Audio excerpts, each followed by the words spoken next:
Doctor AK. Ojha online class में सभी का स्वागत है।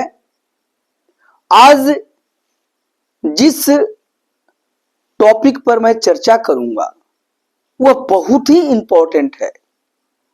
स्टूडेंट के लिए तो है ही है, लेकिन सभी के लिए है, सभी भारतवासी के लिए यह जानना जरूरी है कि भारत को जो हम कई नामों से पुकारते हैं, जैसे अपने देश को हम लोग भारत बोलते हैं, इंडिया बोलते हैं, हिंदुस्तान बोलते हैं, हिंद बोलते हैं।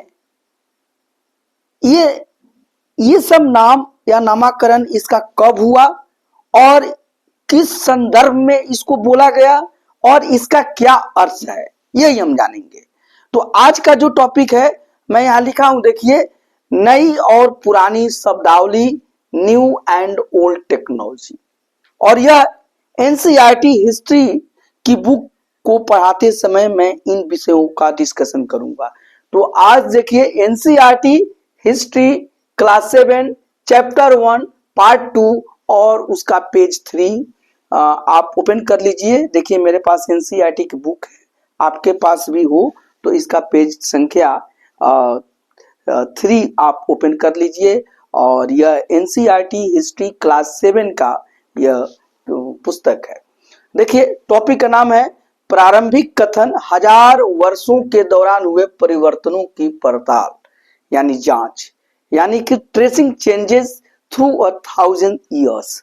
और जो सब्जेक्ट मैं बता ही दिया हूं कि न्यू एंड ओल्ड टर्मिनोलॉजी या नई और पुरानी शब्दावली पर हम चर्चा करेंगे। तो आइए हम पहले टॉपिक पर आते हैं और इसकी हम चर्चा करने जा रहे हैं। तो सबसे पहले देखिए मैं पेज नंबर 3 को मैं ओपन कर रहा हूं और आप भी इसे ओपन कर लें। अगर आपके पास बुक नहीं है तो इसके लिए कोई चिंता की बात नहीं है, मैं एक एक शब्द यहाँ पर बोलूंगा और पढ़ाऊंगा और बहुत ध्यान से मेरी बात को सुनिएगा, बहुत इंटरेस्टिंग है। और वो चीज तो और इंटरेस्टिंग हो जाता है जो अपने आप से या खुद से जुड़ा हुआ होता है। तो बताइए, मैं तो देश के नाम पर चर्चा करूंगा और हम देश हम सबका है, तो ये जो आज का जो टॉपिक है वो सभी को जानना चाहिए। तो सुनिए इसको। देखिए लिखा है न्यू एंड ओल्ड टर्मिनोलॉजीज, नई और पुरानी शब्दावली। अगर समय के साथ साथ सूचनाओं के संदर्भ बदलते हैं तो भाषा और अर्थों के साथ क्या होता है, यही प्रश्न खड़ा किया गया है कि समय के साथ क्या होता है कि साथ साथ सूचनाओं के संदर्भ बदल जाते हैं। किसी बात का, सेम शब्द का अर्थ पहले कुछ और होता था, आज कुछ और होता है। तो भाषा और अर्थों के साथ क्या होता है, यानी लैंग्वेज और मीनिंग के साथ क्या होता है, यही हमारा टॉपिक है। ऐतिहासिक अभिलेख कई तरह की भाषाओं में मिलते हैं और ये भाषाएं भी समय के साथ साथ बहुत बदली हैं। तो बिल्कुल सही बात है कि जो भी ऐतिहासिक अभिलेख है यानी हिस्टोरिकल जो इंस्क्रिप्शंस हैं वो कई भाषाओं में मिलते हैं, अनेक भाषाओं में मिलते हैं। और ये भाषाएं भी, जो ये लैंग्वेज जो हैं, वो समय के साथ साथ बहुत बदली हैं। उदाहरण के लिए मध्य युग यानी कि मिडिल एज की फारसी आधुनिक फारसी भाषा से भिन्न है। फारसी पर्शियन लैंग्वेज को कहते हैं। तो जो मिडिल एज की जो पर्शियन लैंग्वेज है और आज प्रेजेंट की जो पर्शियन लैंग्वेज है, फारसी भाषा है, दोनों में बहुत अंतर देखने को मिलता है। यह भिन्नता सिर्फ व्याकरण और शब्द भंडार में ही नहीं आई है, समय के साथ शब्दों के अर्थ भी बदल जाते हैं। तो यह जो डिफरेंस है, ये जो भिन्नता है, ये सिर्फ आपको शब्द भंडार या वोकैबुलरी जो है और व्याकरण यानी ग्रामर में ही नहीं है, बल्कि उसके मीनिंग भी बदल गए हैं। बहुत पहले के जो शब्द हैं उसका मीनिंग बदल जाता है। और तो इस बात को हिस्टोरियन जो है इस बात को ध्यान में रखता है। अब देखिए उदाहरण के लिए हिंदुस्तान शब्द ही ले लीजिए। अब एक नया शब्द है, आपका देश का नाम हिंदुस्तान शब्द को लिखिए, मैं लिख देता हूँ। उदाहरण के लिए हिंदुस्तान शब्द लीजिए, हिंदुस्तान, सिंपल सी बात है। हिंदुस्तान। तो इस देश को, भारत को हिंदुस्तान भी कहा जाता है। तो अब इस शब्द को लीजिए, आज हम इसे आधुनिक राष्ट्र भारत के अर्थ में लेते हैं। अब जो हिंदुस्तान है, तो आज के डेट में, जैसे वर्तमान में, वर्तमान देखिए, वर्तमान समय में या प्रेजेंट टाइम में हम क्या करते हैं, वर्तमान में इसका मतलब है भारत। इसी को हम क्या बोलते हैं, इंडिया बोलते हैं। देखिए इंग्लिश के बुक में इंडिया लिखा है, भारत या इंडिया के सेंस में बोलते हैं। हिंदुस्तान जब भी मैं आज आप प्रेजेंट समय में, वर्तमान में हिंदुस्तान शब्द की चर्चा करेंगे तो उसका सीधा अर्थ एक बच्चा भी समझेगा जो पढ़ लिख रहा है कि यह भारत के बारे में बात हो रही है या इंडिया के बारे में बात हो रही है।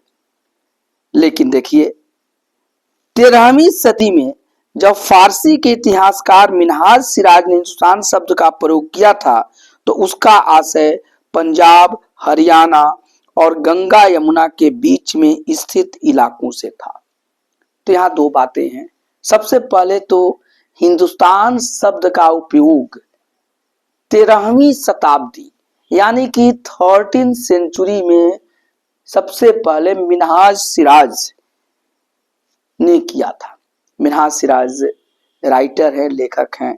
तो यह 13वीं शताब्दी में मिनहाज सिराज ने हिंदुस्तान शब्द का उल्लेख किया था। तो यह आप बात समझ लीजिए। तो ये बहुत ही इंपॉर्टेंट है कि हिंदुस्तान शब्द का उपयोग सबसे पहले कब हुआ, 13वीं शताब्दी। 13वीं शताब्दी में लिख देता हूं, शताब्दी में कौन शुरू लिखा है, मिनहाज सिराज। तो ये मिनहाज सिराज, ये सबसे पहले, या मिनहाज ए सिराज भी कहा जाता है, मिनहाज ए सिराज ने इसका उपयोग किया था। 13वीं शताब्दी में हिंदुस्तान शब्द का उपयोग मिनहाज ए सिराज ने किया। और उस समय जब हिंदुस्तान शब्द का उपयोग किया तो आज के संदर्भ में नहीं किया। आज हिंदुस्तान का मतलब क्या है कि ये संपूर्ण भारतवर्ष है। देखिए भारत का नक्शा है, ये पूरे भारत के बारे में प्रेजेंट टाइम में, आज के समय में हम हिंदुस्तान शब्द को बोलते हैं। लेकिन जब 13th सेंचुरी में यानी कि 13वीं शताब्दी में मिनहाज ए सिराज ने हिंदुस्तान का प्रयोग किया तो इसका मतलब था पंजाब। देखिए ये पंजाब प्रांत है, हरियाणा, हरियाणा प्रांत, और गंगा यमुना का द्वाब। देखिए ये गंगा यमुना का द्वाब है। इतना ही हिंदुस्तान के अंतर्गत आता था। तो जब मिनहाज सिराज ने इसका प्रयोग किया तो किस संदर्भ में किया, तो यह किया पंजाब प्लस हरियाणा प्लस गंगा यमुना द्वाब। गंगा यमुना द्वाब, द्वाब मतलब दो नदियों के बीच के जो जमीन होता है तो उसको द्वाब कहा जाता है। दो का मतलब टू, आप का मतलब पानी, पानी यहाँ नदी से संदर्भ है। तो 13th सेंचुरी में मिनहाज ए सिराज ने जब हिंदुस्तान शब्द का प्रयोग किया था तो उस समय ये संपूर्ण भारत के बारे में नहीं बोला था, वह सिर्फ उसका संदर्भ पंजाब, हरियाणा और गंगा यमुना के बीच की स्थित जो इलाका था उसके बारे में बोला था। अब देखिए उसने इस शब्द का राजनीतिक अर्थ में उन इलाकों के लिए इस्तेमाल किया था जो दिल्ली के सुल्तान के अधिकार में आते थे। तो अब सीधी सी बात है कि गंगा जमुना का इलाका लिख देता हूं, का इलाका, और ये जो जगह था उस समय वो दिल्ली के सुल्तान के अधिकार में थे। दिल्ली सुल्तान के अधिकार में, दिल्ली सुल्तान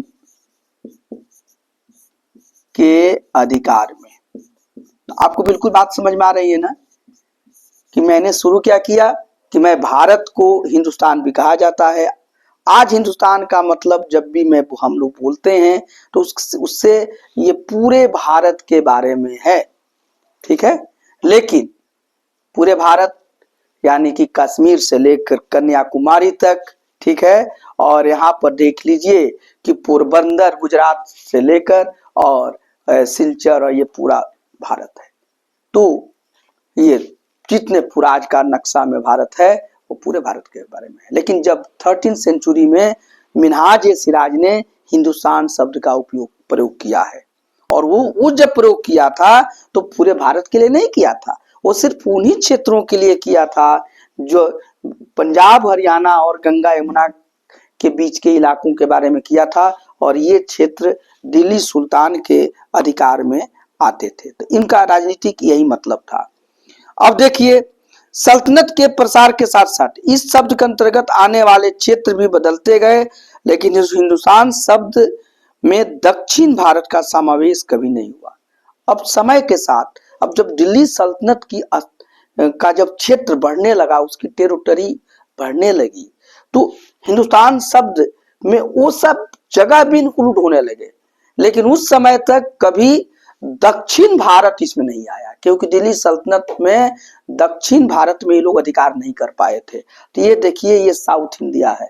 तो यहाँ पर और सब क्षेत्र तो बढ़ा, देखिए मैं यहाँ लिख देता हूं कि और सब क्षेत्र यहाँ पर बढ़ा है, लेकिन यहाँ पर दक्षिण भारत नहीं रहा। यहाँ मैं क्रॉस कर दिया, दक्षिण भारत नहीं था। तो यही यहाँ पर समझने की बात है कि राजनीतिक अर्थ में जब दिल्ली सल्तनत का इलाका बढ़ा तो हिंदुस्तान शब्द का भी एरिया बढ़ गया, दिल्ली, पंजाब और गंगा जमुना के इलाके से।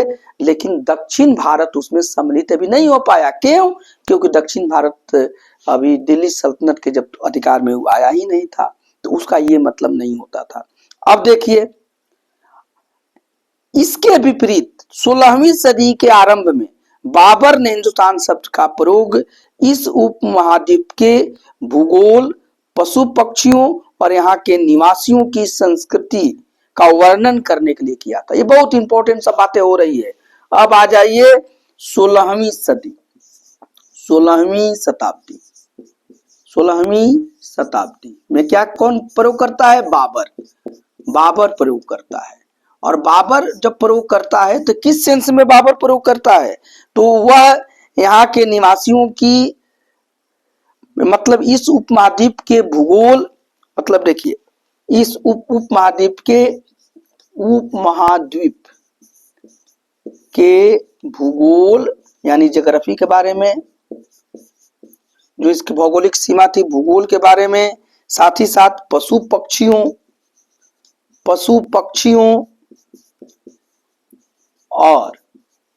पक्षियों और देखिए, और फिर यहाँ के निवासियों की संस्कृति एवं यहाँ के निवासियों की संस्कृति के बारे में बताता है। यहाँ के निवासियों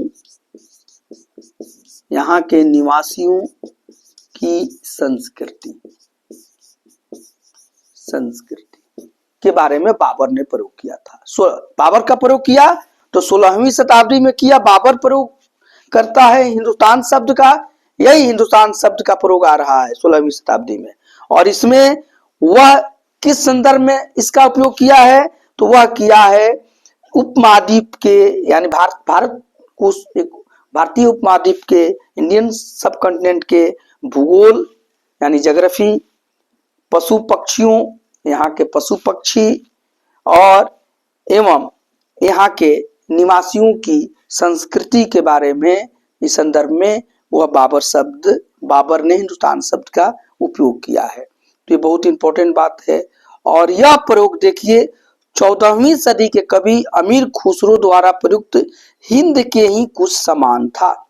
और फिर यहाँ पर देखिए कि यहाँ पर, अब देखिए, अब यही आ गया 14वीं सदी, क्योंकि बुक में जैसा लिखा है मैं लिख रहा हूं। 14वीं सदी देखिए, यह शताब्दी, जो भी बात है, सेंचुरी में अमीर खुसरो के ही समान। अमीर खुसरो में क्या किया है? हिंद शब्द किया, हिंदुस्तान न कह के हिंद किया है, हिंद के समान। तो हमको लगता है कि आपको इस समझ में आ रहा है कि हम क्या यहाँ पर समझाना चाह रहे हैं। हम यही समझाना चाह रहे हैं कि आज प्रेजेंट में हिंदुस्तान का मतलब भारत या संपूर्ण भारत या इंडिया से है, लेकिन 13वीं शताब्दी में जब मिनहाज सिराज ने हिंदुस्तान शब्द का प्रयोग किया था तो उसका तात्पर्य सिर्फ उन इलाकों से था जहां पर दिल्ली जो कि दिल्ली सुल्तान के अधिकार में थे। और उस समय पंजाब, हरियाणा और गंगा जमुना के इलाके ही दिल्ली सुल्तान के या दिल्ली सल्तनत के अधिकार क्षेत्र में आते थे। ज्यों ज्यों ये अधिकार क्षेत्र बढ़ा तो वो सब राजनीतिक रूप से वो क्षेत्र भी हिंदुस्तान शब्द में आने लगे। लेकिन उस समय तक दक्षिण भारत नहीं आया था, क्योंकि दक्षिण भारत डायरेक्ट अधिकार में नहीं आ पाया था।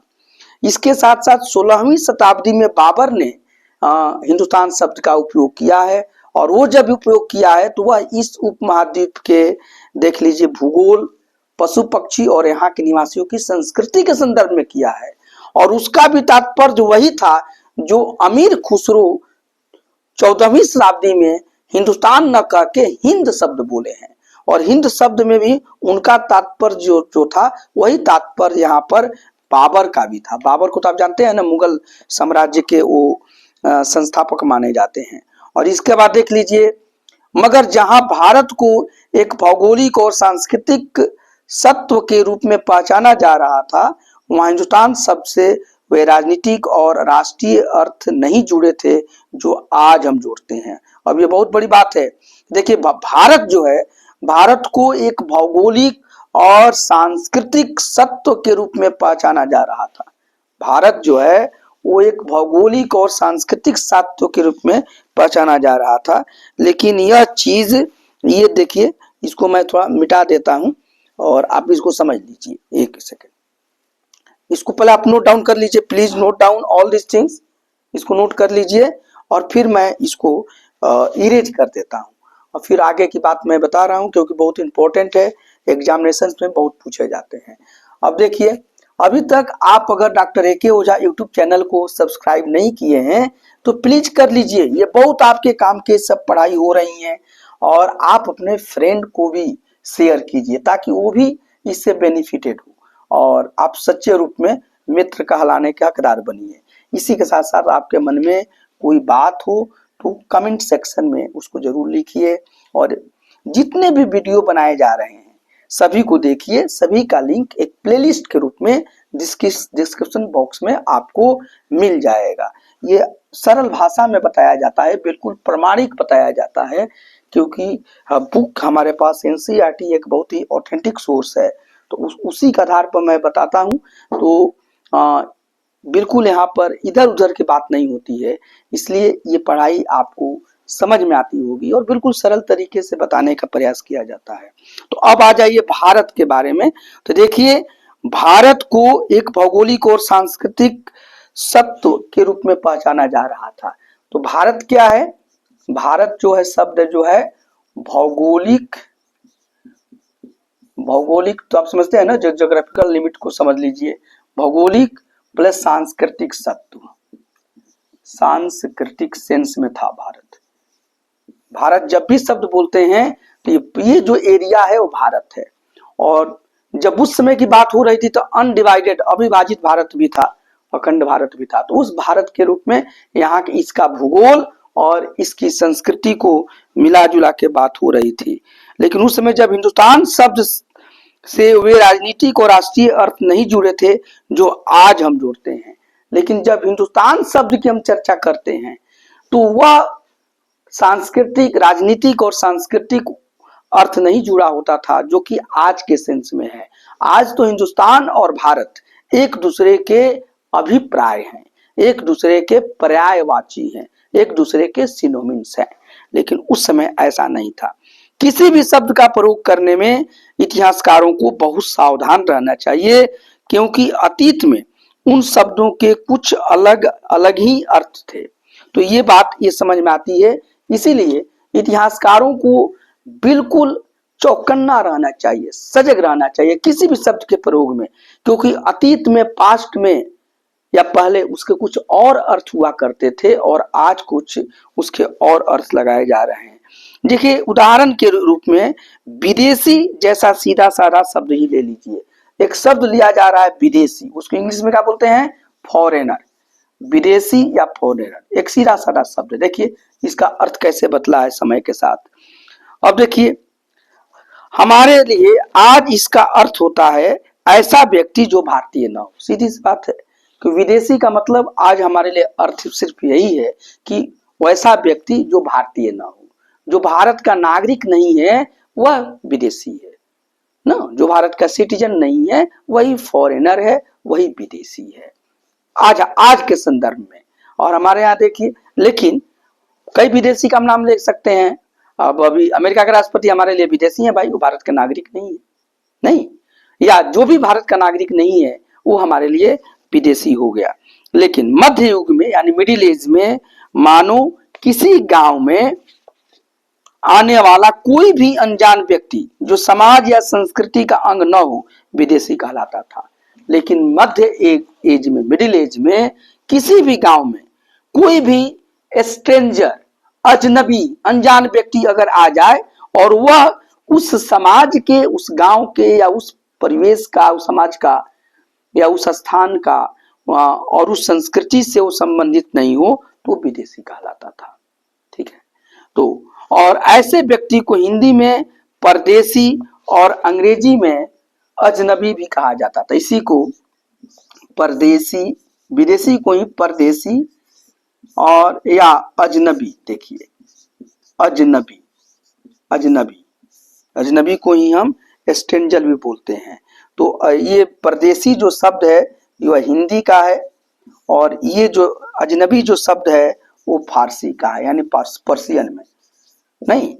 तो विदेशी, अब विदेशी का ही सेंस परदेसी और अजनबी से होता था मिडिल एज में।